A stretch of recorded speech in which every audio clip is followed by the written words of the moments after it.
ನಮಸ್ಕಾರ ಸ್ನೇಹಿತರೆ, ನಮ್ಮ ನಂಬಿಕೆಗೆ ಸ್ವಾಗತ ಸುಸ್ವಾಗತ.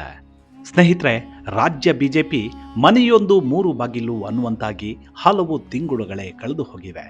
ಎತ್ತು ಏರಿಗೆ ಎಳೆದರೆ ಕೋಣ ನೀರಿಗೆ ಇಳಿತು ಅನ್ನೋದು ಸಾಮಾನ್ಯವಾಗಿ ಬಿಟ್ಟಿದೆ. ಇದರ ನಡುವೆ ಪಕ್ಷದಿಂದ ಹೊರ ದಬ್ಬಿಸಿಕೊಂಡಿರುವ ಶಾಸಕ ಯತ್ನಾಳ್ ದಿನದಿಂದ ದಿನಕ್ಕೆ ಶೈನ್ ಆಗ್ತಿದ್ದಾರೆ. ಇದು ಬಿಜೆಪಿಯ ಕಣ್ಣು ಕುಕ್ಕುತ್ತಿದ್ದು, ಅವರನ್ನ ಮತ್ತೆ ಪಕ್ಷಕ್ಕೆ ಕರ್ಕೊಂಡು ಬಂದ್ರೆ ಹೇಗೆ ಅನ್ನೋ ಮಾತುಕತೆಗಳು ಚಾಲನೆ ಸಿಕ್ಕಿದೆ. ಅವರನ್ನ ಮತ್ತೆ ಪಕ್ಷಕ್ಕೆ ಕರೆದುಕೊಂಡು ಬಂದ್ರೆ ಹೇಗೆ ಅನ್ನೋ ಮಾತುಕತೆಗಳಿಗೆ ಚಾಲನೆ ಸಿಕ್ಕಿದೆ. ಹಾಗಿದ್ರೆ ಯತ್ನಾಳ್ ಬಿಜೆಪಿಗೆ ಮರಳುತ್ತಾರೆ. ಒಂದು ವೇಳೆ ಬಂದ್ರೆ ವಿಜಯೇಂದ್ರ ಕಥೆ ಏನಾಗಬಹುದು ಅನ್ನೋದನ್ನ ಈ ಸಂಚಿಕೆಯಲ್ಲಿ ಹೇಳ್ತಾ ಹೋಗ್ತೀನಿ. ಸ್ನೇಹಿತರೆ, ಶಾಸಕ ಬಸನಗೌಡ ಪಾಟೀಲ್ ಯತ್ನಾಳ್ರನ್ನ ಪಕ್ಷದ ಟೆಂಟ್ನಿಂದ ಹೈಕಮಾಂಡ್ ಎಳೆದು ಆಚೆ ಬಿಟ್ಟಿದ್ದು ಬಿಜೆಪಿ ರಾಜ್ಯಾಧ್ಯಕ್ಷ ಬಿವೈ ವಿಜಯೇಂದ್ರ ನಿರಾಳರಾಗಿದ್ರು.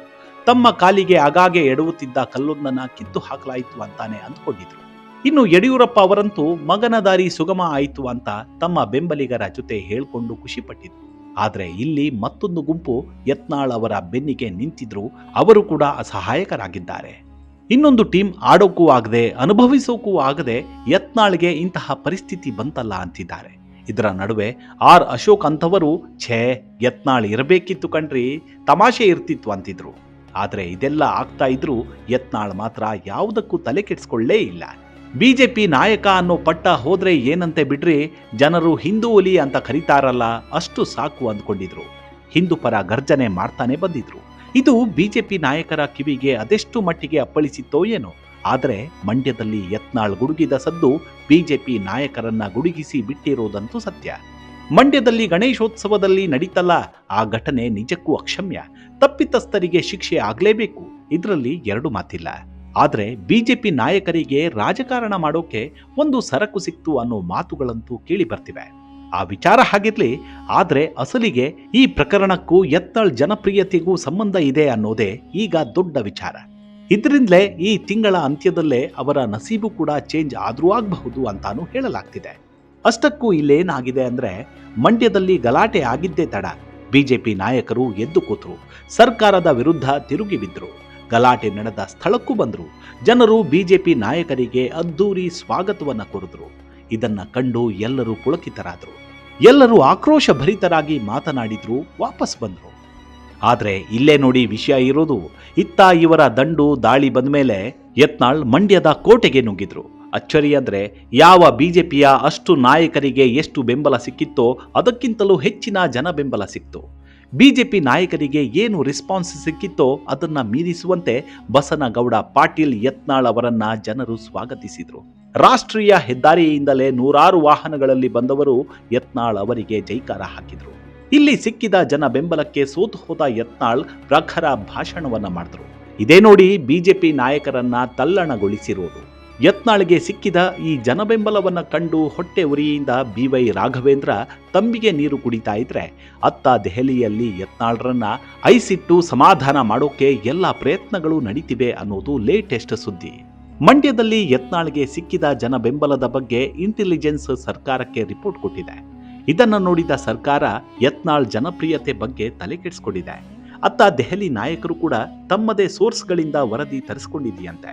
ಅದರಲ್ಲಿ ಇರೋದು ಏನಂದ್ರೆ, ಆವತ್ತು ಮಂಡ್ಯಕ್ಕೆ ಹೋಗಿದ್ದ ಬಿಜೆಪಿ ನಾಯಕರೆಲ್ಲರದ್ದು ಒಂದು ತೂಕವಾದ್ರೆ ಯತ್ನಾಳ್ ಒಬ್ಬರದ್ದೇ ಒಂದು ತೂಕ ಅನ್ನೋದು. ಇದರ ಜೊತೆಗೆ ಇವತ್ತಿನ ಪ್ರಕಾರ ಸುಮಾರು 100ಕ್ಕೂ ಹೆಚ್ಚು ಕ್ಷೇತ್ರಗಳಲ್ಲಿ ಯತ್ನಾಳ್ ಹವಾ ಇದೆ ಅನ್ನೋದು. ಇದನ್ನ ನೋಡಿದ್ದೇ ದೆಹಲಿ ನಾಯಕರು ಕೈ ಹಿಸುಕಿಕೊಳ್ಳುತ್ತಾ ಇದ್ದಾರಂತೆ. ಇನ್ನು ಯತ್ನಾಳ್ ಹಿಂದೂಗಳ ಧ್ವನಿಯಾಗಿ ಪ್ರತ್ಯೇಕ ಪಕ್ಷವನ್ನ ಕಟ್ಟುವುದಾಗಿ ಘೋಷಣೆಯನ್ನು ಮಾಡಿದ್ದಾರೆ. ಅದರ ಚಿಹ್ನೆ ಜೆಸಿಬಿ ಇಲ್ಲವೇ ಬುಲ್ಡೋಸರ್ ಆಗಿರುತ್ತೆ ಅಂತಾನೂ ಹೇಳಿದ್ದಾರೆ.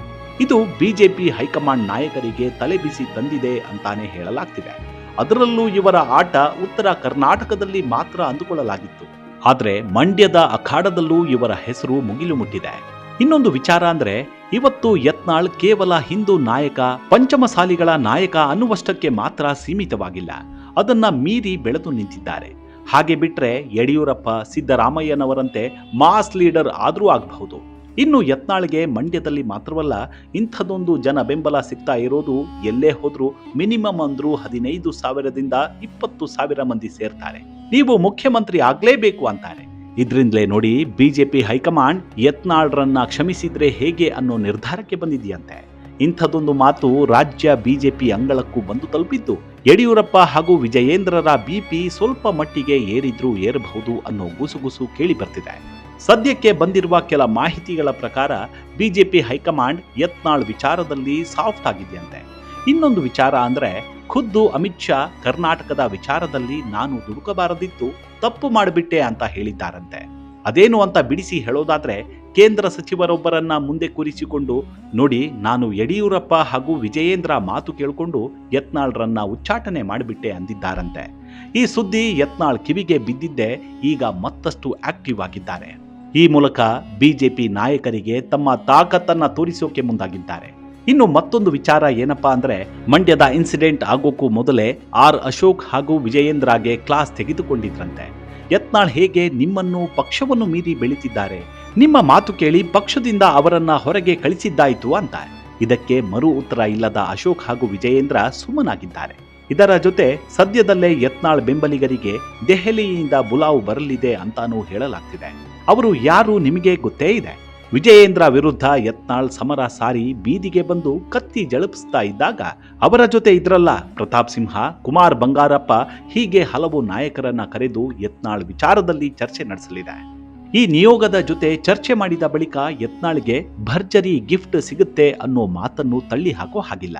ಅದು ಏನಾದ್ರೂ ಆಗಿರಬಹುದು. ಏನಾದ್ರೂ ಅಂದ್ರೆ ರಾಜ್ಯಾಧ್ಯಕ್ಷ ಸ್ಥಾನ ದಕ್ಕಬಹುದು, ಅದನ್ನು ಹೇಳೋಕ್ಕಾಗಲ್ಲ. ಇಲ್ಲಿ ವಿಜಯೇಂದ್ರ ಹಾಗೂ ಯತ್ನಾಳ್ ನಡುವೆ ಗ್ಯಾಪ್ ಮೂಡಿದ್ದೆ ಪಾರ್ಟಿ ಅಧ್ಯಕ್ಷರ ವಿಚಾರದಲ್ಲಿ. ಅಲ್ಲದೆ ಇದರಿಂದ ಯತ್ನಾಳ್ರನ್ನ ಮತ್ತೆ ಪಕ್ಷಕ್ಕೆ ಸೇರಿಸಿಕೊಂಡು ರಾಜ್ಯಾಧ್ಯಕ್ಷರನ್ನಾಗಿ ಮಾಡಿದ್ರೂ ಮಾಡಬಹುದು. ಒಂದು ವೇಳೆ ಪಕ್ಷದಲ್ಲಿ ಇದಕ್ಕೆ ತೀವ್ರ ವಿರೋಧ ವ್ಯಕ್ತವಾದ್ರೆ ಯತ್ನಾಳ್ ಬೆಂಬಲಿಗರಲ್ಲಿ ಯಾರನ್ನಾದ್ರೂ ಕರೆದುಕೊಂಡು ಬಂದು ಕೂರಿಸಬಹುದು.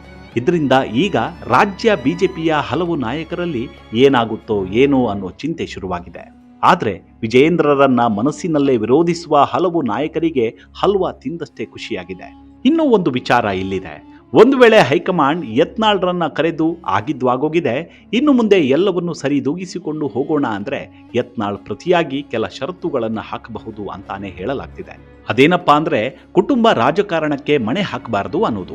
ಪ್ರತ್ಯಕ್ಷ ಹಾಗೂ ಪರೋಕ್ಷವಾಗಿ ಇದೇ ಮಾತನ್ನ ಯಡಿಯೂರಪ್ಪ ಮತ್ತು ವಿಜಯೇಂದ್ರ ವಿಚಾರದಲ್ಲಿ ಹೇಳ್ತಾ ಬಂದಿದ್ದಾರೆ. ಇನ್ನು ಪಕ್ಷಕ್ಕೆ ಪ್ರಾಮಾಣಿಕವಾಗಿ ದುಡಿತಾ ಬಂದಿರುವ ಯುವಕರನ್ನ ಗುರುತಿಸೋಣ, ಅವರಿಗೆ ಟಿಕೆಟ್ ಕೊಡೋಣ ಅನ್ನೋ ಕಂಡೀಷನ್ ಕೂಡ ಹಾಕಬಹುದು. ಆದರೆ ಯತ್ನಾಳ್ರ ಇಂತಹ ಕಂಡೀಷನ್ಗೆ ಪಕ್ಷ ಒಪ್ಪುತ್ತಾ ಅನ್ನೋದೇ ಇಲ್ಲಿ ಸುದ್ದಿ. ರಾಜ್ಯ ಬಿಜೆಪಿಯಲ್ಲಿ ಇದೆಲ್ಲ ಆಗತ್ತೆ ಅಂತಾನೆ ಇಟ್ಕೊಳ್ಳೋಣ. ಆದರೆ ಇದಕ್ಕೆ ವಿಜಯೇಂದ್ರ ಹಾಗೂ ಅವರ ಬೆಂಬಲಿಗರು ಒಪ್ಪಿಗೆ ಸೂಚಿಸ್ತಾರಾ ಅನ್ನೋ ಪ್ರಶ್ನೆ ಇಲ್ಲಿ ಹೇಳತ್ತೆ. ಆದರೆ ಹೈಕಮಾಂಡ್ ನಾಯಕರ ಬಳಿ ಇದಕ್ಕೆ ಉತ್ತರವಿದೆ. ಅದೇನಂದ್ರೆ ಪಕ್ಷದ ರಾಜ್ಯಾಧ್ಯಕ್ಷನಾಗಿ ವಿಜಯೇಂದ್ರ ಸಮರ್ಥವಾಗಿ ಕೆಲಸ ಮಾಡಿಲ್ಲ ಅನ್ನೋದು. ಅದು ಹೇಗಂದ್ರೆ ಉಪಚುನಾವಣೆಯಲ್ಲಿ ಪಕ್ಷ ಮಕಾಡೆ ಮಲಗಿದ್ದು ಮತ್ತು ಯಾವುದೇ ವಿಚಾರದಲ್ಲೂ ಆಡಳಿತ ಪಕ್ಷವನ್ನ ಕಟ್ಟಿ ಹಾಕೋಕೆ ಸಾಧ್ಯವಾಗದೆ ಹೋಗಿರೋದು. ಅಷ್ಟೇ ಅಲ್ಲ, ಸರ್ಕಾರದ ವಿರುದ್ಧ ಹಾಗೂ ಪಾದಯಾತ್ರೆ ನಡೆಸಿದ್ರೂ ಅದು ಗಂಭೀರ ಸ್ವರೂಪ ಪಡೆದುಕೊಳ್ಳದೇ ಇದ್ದದ್ದು. ಇದು ಸದನ ಹೊರಗಿನ ಕಥೆಯಾದ್ರೆ, ಸದನದ ಒಳಗೂ ಯಾವುದೇ ಗಂಭೀರ ವಿಚಾರವನ್ನ ತೆಗೆದು ಸರ್ಕಾರಕ್ಕೆ ಬೆವರು ಇಳಿಸದೇ ಇದ್ದದ್ದು. ಇವೆಲ್ಲವನ್ನು ಪಕ್ಷದ ಹೈಕಮಾಂಡ್ ಚೆನ್ನಾಗಿಯೇ ಗಮನಿಸಿದೆ. ಅಷ್ಟೇ ಅಲ್ಲ, ಅನೇಕ ಬಾರಿ ವಾರ್ನಿಂಗ್ ಕೊಟ್ಟರು ತಮ್ಮ ಕೆಲಸದಲ್ಲಿ ಪರ್ಫಾರ್ಮೆನ್ಸ್ ತೋರಿಸಲಿಲ್ಲ ಅನ್ನೋ ಆಪಾದನೆ ವಿಜಯೇಂದ್ರ ಮೇಲಿದೆ. ಇದನ್ನೇ ಮುಂದಿಟ್ಟುಕೊಂಡು ವಿಜಯೇಂದ್ರಗೆ ಕೈ ಕೊಡುವ ಸಾಧ್ಯತೆ ದಟ್ಟವಾಗಿದೆ ಅಂತಾನೆ ಹೇಳಲಾಗ್ತಿದೆ. ಹಾಗಿದ್ರೆ ಯಡಿಯೂರಪ್ಪ ಹಾಗೂ ವಿಜಯೇಂದ್ರ ಅವರನ್ನ ಹಾಗೂ ಲಿಂಗಾಯತ ಸಮುದಾಯವನ್ನ ಎದುರು ಹಾಕಿಕೊಂಡಂತೆ ಆಗಲ್ವಾ ಅಂದ್ರೆ ಖಂಡಿತ ಆಗತ್ತೆ. ಆದ್ರೆ ಯತ್ನಾಳ್ ಅವರು ಕೂಡ ಲಿಂಗಾಯತರೇ ಅಲ್ವಾ, ಅಲ್ಲಿಗೆ ಅದು ಸರಿ ಹೋಗಬಹುದು. ಇನ್ನು ಯಡಿಯೂರಪ್ಪ ವಿಷಯಕ್ಕೆ ಬರೋದಾದ್ರೆ, ಅವರು ಸದ್ಯದ ಮಟ್ಟಿಗೆ ಆಕ್ಟಿವ್ ಪಾಲಿಟಿಕ್ಸ್ನಿಂದ ಸ್ವಲ್ಪ ದೂರವೇ ಉಳಿದಿದ್ದಾರೆ. ಇದರಿಂದ ಹೆಚ್ಚೇನು ಎಫೆಕ್ಟ್ ಆಗಲ್ಲ ಅನ್ನೋದು ಬಿಜೆಪಿ ಹೈಕಮಾಂಡ್ ನಾಯಕರ ವಾದ. ಇದೆಲ್ಲವನ್ನು ಲೆಕ್ಕ ಹಾಕೊಂಡೇ ಬಿಜೆಪಿ ಹೈಕಮಾಂಡ್ ಯತ್ನಾಳ್ರನ್ನ ಮರಳಿ ಗೂಡಿಗೆ ಕರೀತಾ ಇದ್ದಾರೆ ಅಂತ ಹೇಳಲಾಗ್ತಿದೆ. ಇಲ್ಲಿ ಯತ್ನಾಳ್ ತಮ್ಮ ಜನಪ್ರಿಯತೆಯನ್ನ ಹೆಚ್ಚಿಸಿಕೊಳ್ತಾ ಇರೋದು ಬಿಜೆಪಿಗೆ ನುಂಗಲಾರದ ತುತ್ತಾಗಿದೆ. ಈಗಾಗಲೇ ಬಿಜೆಪಿಯ ಜನಪ್ರಿಯತೆ ರಾಜ್ಯದಲ್ಲಿ ಕಡಿಮೆ ಆಗ್ತಿದೆ. ಇಂತಹ ಸಂದರ್ಭದಲ್ಲಿ ಯತ್ನಾಳ್ ಪಕ್ಷಕ್ಕೆ ಅನಿವಾರ್ಯ ಅನ್ನುವಂತಾಗಿದೆ. ಇಲ್ಲಿ ಯಾರಿಗೆ ಯತ್ನಾಳ್ ಬೇಡವಾದ್ರೂ ಪಕ್ಷಕ್ಕೆ ಬೇಕಾಗಿದೆ. ಇದರಿಂದಲೇ ಹೈಕಮಾಂಡ್ ಯತ್ನಾಳ್ಗೆ ಮಣೆ ಹಿಡ್ಕೊಂಡು ಕಾಯ್ತಿದೆ ಅಂತ ಹೇಳಲಾಗ್ತಿದೆ. ಮುಂದಿನ ಸಂಚಿಕೆಯಲ್ಲಿ ಸಿಗೋಣ. ಅಲ್ಲಿವರೆಗೂ ನಿಮ್ಮ ಆರೋಗ್ಯದ ಕಡೆ ಗಮನವಿರಲಿ. Take care. ನಮಸ್ಕಾರ.